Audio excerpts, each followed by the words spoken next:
मैं अनुराधा माथुर इस बार आपके समक्ष एक और कहानी लेकर उपस्थित हुई हूँ। यह कहानी माता ब्रह्मचारिणी की है। आशा है आपको मेरी यह कहानी पसंद आएगी। यह कहानी आप प्रियजनों को और अपने बच्चों को अवश्य सुनाएं। अगर पसंद आए तो लाइक, शेयर एंड सब्सक्राइब अवश्य करें। बेल आइकन अवश्य दबाएं जिससे आपको नोटिफिकेशन मिल सके। ओम देवी ब्रह्मचारिणी नमः। ओम देवी ब्रह्मचारिणी नमः। माँ दुर्गा के 9 रूपों की आराधना का पर्व नवरात्रि प्रारंभ हो चुका है।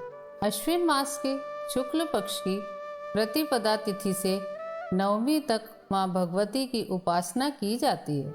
नवरात्रि शब्द 9 की संख्या से बना है, जो कि एक रहस्यात्मक बोध कराता है। माना जाता है कि यह संख्या अखंड होती है और जिसका ब्रह्म स्वरूप कभी खंडित नहीं किया जा सकता। विभिन्न कामनाओं के लिए नवरात्रि में माँ दुर्गा के 9 स्वरूपों की आराधना की जाती है। नवरात्रि के दूसरे दिन की देवी ब्रह्मचारिणी की पूजा की जाती है। माँ ब्रह्मचारिणी का अर्थ है तपस्या करने वाली देवी। यह देवी का ऐसा स्वरूप है जो आत्म संयम, तपस्या और ब्रह्मचर्य का प्रतीक है। माँ ब्रह्मचारिणी का जन्म राजा हिमवान और रानी मैनावती के घर हुआ था। राजा हिमवान और रानी मैनावती हिमालय के राजा रानी थे। उनके पूरे राज्य में सुख शांति थी। उन्होंने हमेशा प्रजा की भलाई के लिए काम किया। एक बार जब रानी मैनावती को यह आभास हुआ कि भगवान शिव का विवाह किसी कन्या से होगा, तो उन्होंने भगवान शिव की कृपा प्राप्त करने के लिए कठोर तप करने का निश्चय किया।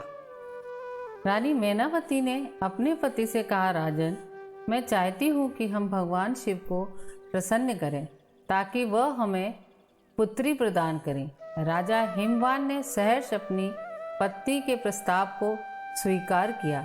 दोनों ने भगवान शिव की आराधना करने का निर्णय लिया।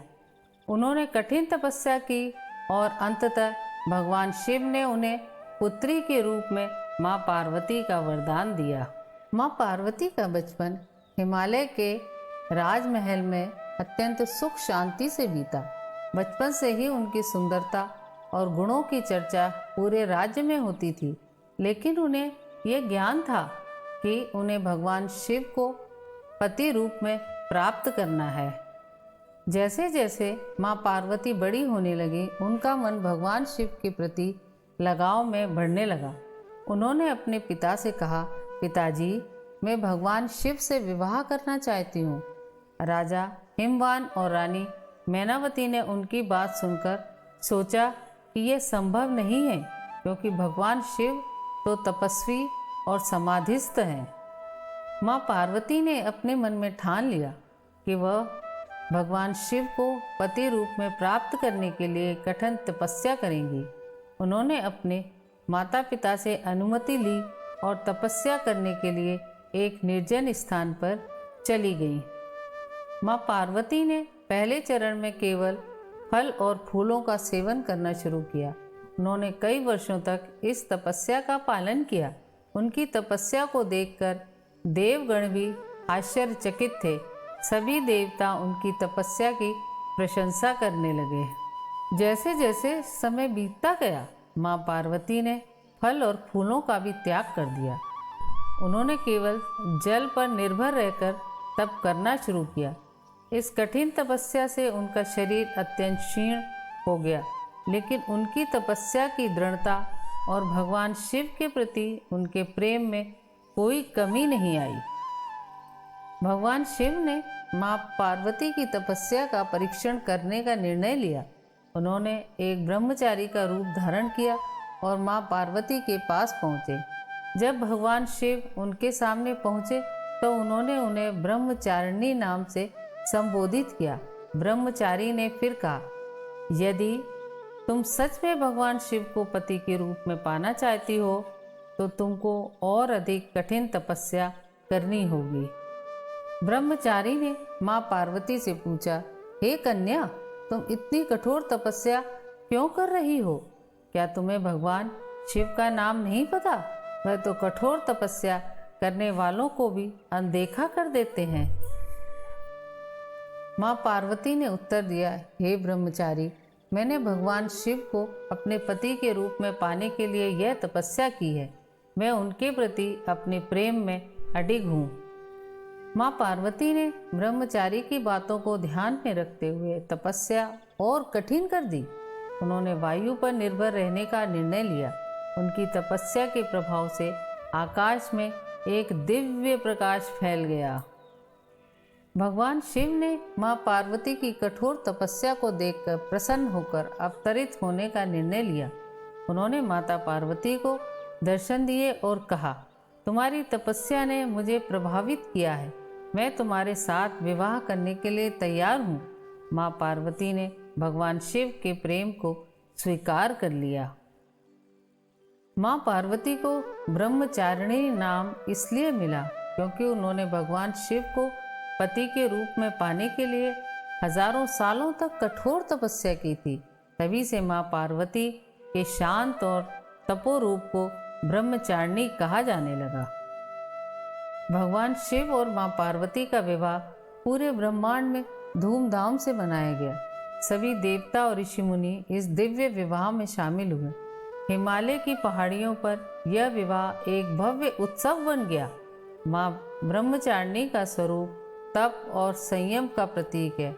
वह एक हाथ में जप माला और दूसरे हाथ में कमंडल लिए हुए हैं। उनका रूप शांति और धैर्य का प्रतीक है।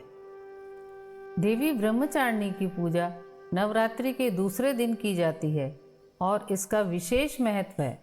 देवी ब्रह्मचारिणी का स्वरूप तपस्या और आत्म संयम का प्रतीक है। उनके पूजन से अनेक लाभ होते हैं। माँ ब्रह्मचारिणी की पूजा के साधक में आत्म संयम की शक्ति बढ़ती है। यह व्यक्ति को इच्छाओं और भावनाओं पर नियंत्रण रखने में मदद करती है। माँ की कृपा से साधक में धैर्य और सहनशीलता की वृद्धि होती है। कठिन परिस्थितियों में स्थिर रहने की शक्ति मिलती है।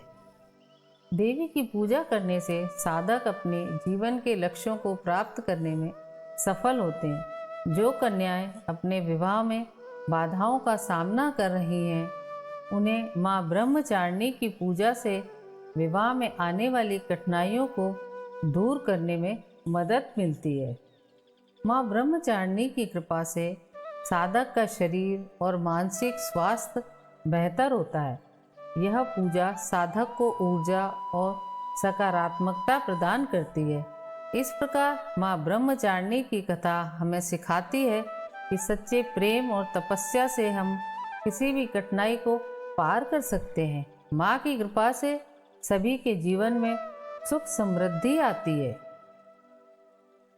या देवी सर्वभूतेषु माँ ब्रह्मचारिणी रूपेण संस्थिता नमस्तस्यै नमस्तस्यै नमस्तस्यै नमो नमः।